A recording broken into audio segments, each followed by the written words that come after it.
বলছে যে এই প্রশ্নটা দিতে পারে, কেহ যায় ঘরে কেহ আসে ঘরতে। প্রশ্নটা দিল, প্রথম কথা দিল যে ধ্রুবপদ কোনটি। ধ্রুবপদ হচ্ছে এইটা, কেহ যায় ঘরে কেহ আসে ঘরতে, খেয়া কবিতায় এটা হচ্ছে ধ্রুবপদ। এবার ব্যাপারটা হচ্ছে এই ধ্রুবপদটার মধ্য দিয়ে কি অর্থ প্রকাশ করছে। ঘরের কথা বলছে, কেউ ঘরে যায় আর কেউ ঘর থেকে আসে। ঘর মানে এখানে ঘর নয়, সাধারণ কোনো ঘর নয়, তোর আমার ঘর নয়।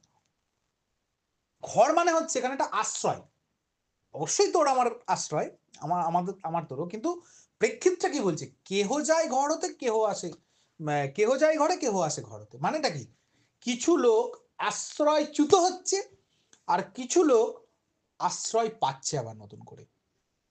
এই আশ্রয়চ্যুত হওয়া আর আশ্রয় পাওয়া, এটাই হচ্ছে জীবন। ঘর আসলে এখানে কিসের প্রতীক হচ্ছে, আশ্রয়ের প্রতীক হচ্ছে।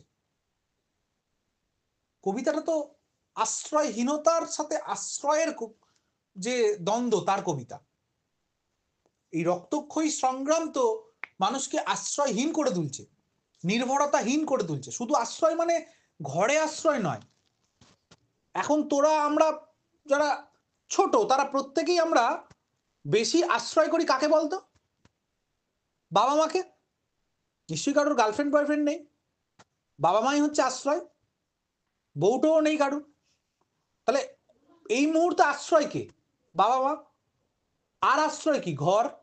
আর আশ্রয় কি, আমাদের খাবার। তাহলে একটা খারাপ পরিস্থিতিতে এগুলোকে কেড়ে নেয়, ঘর কেড়ে নিচ্ছে কারোর, কারোর খাবার কেড়ে নিচ্ছে, কারোর বাবা মাকে কেড়ে নিচ্ছে, এরকম বিবিধ জিনিসের উপর আশ্রয় করা যায়। কেউ বাঁশি বাজিয়ে আশ্রয় নেয়, ওইটার মধ্যে দিয়ে সে আশ্রয় খুঁজে পায়, সেটাই তাকে রিলিফ দেয়, সেটাই তাকে বাঁচিয়ে রাখে। চন্দনা কেবি ঘর আছে, সারাদিন রাস্তায় করে, তাহলে ওর আশ্রয় ওটা নয়।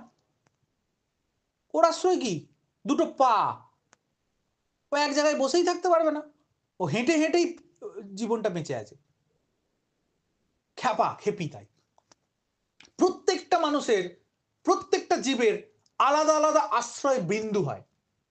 খারাপ পরিস্থিতি, রক্তাক্ষয়ী পরিস্থিতি, দ্বন্দ্বময় পরিস্থিতি সেই আশ্রয়গুলোকে কেড়ে নেয়।